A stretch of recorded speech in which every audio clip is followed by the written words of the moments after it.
Om Swastiastu, perkenalkan nama saya Sera.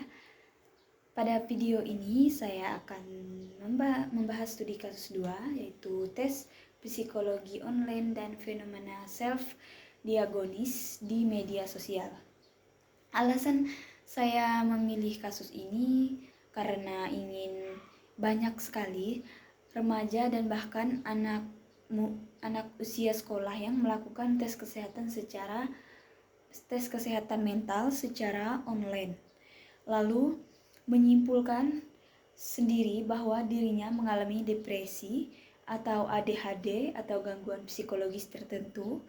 Fenomena ini relevan dengan psikologi, pendidikan, dan peran guru di era digital.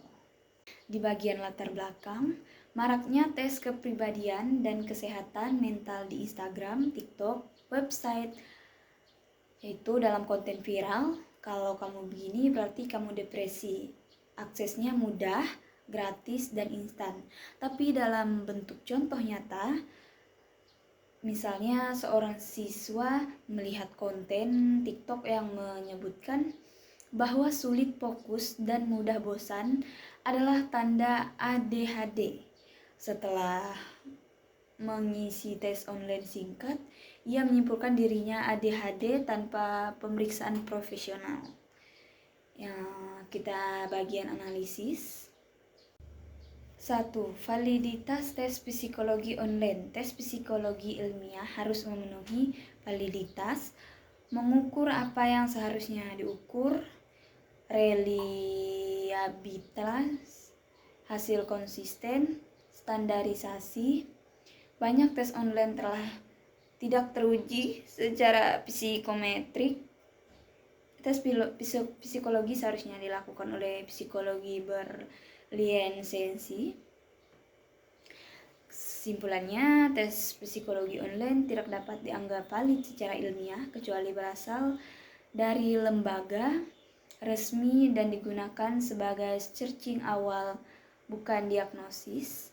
Yang kedua, risiko psikologi self-diagnose digital. Gunakan misal bling psikologis, salah memberikan label gangguan, nocebo efek, merasa semakin sakit karena sugesti, anxiety amplification, penurunan self-esteem, ketergantungan pada informasi digital.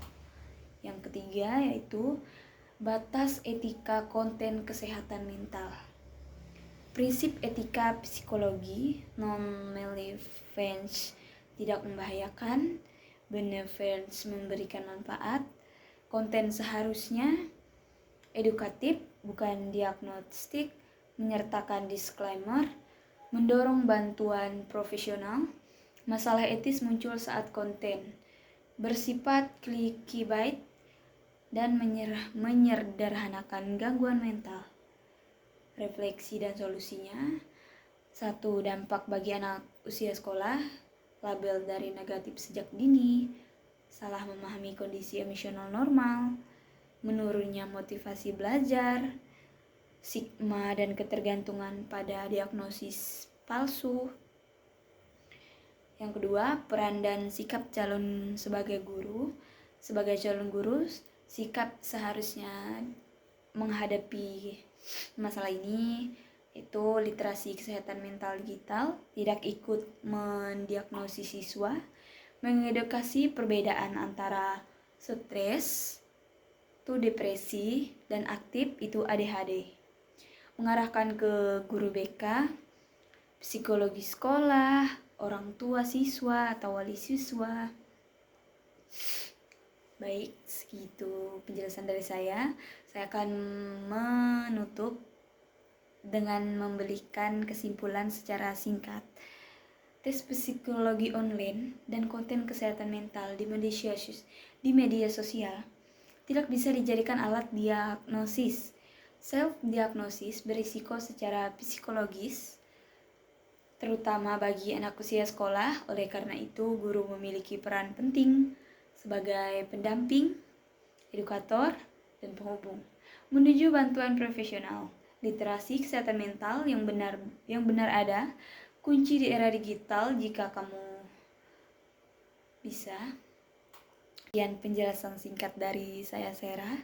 Saya akhiri dengan Paramasanti. Om Santi Santi, Om Sahi.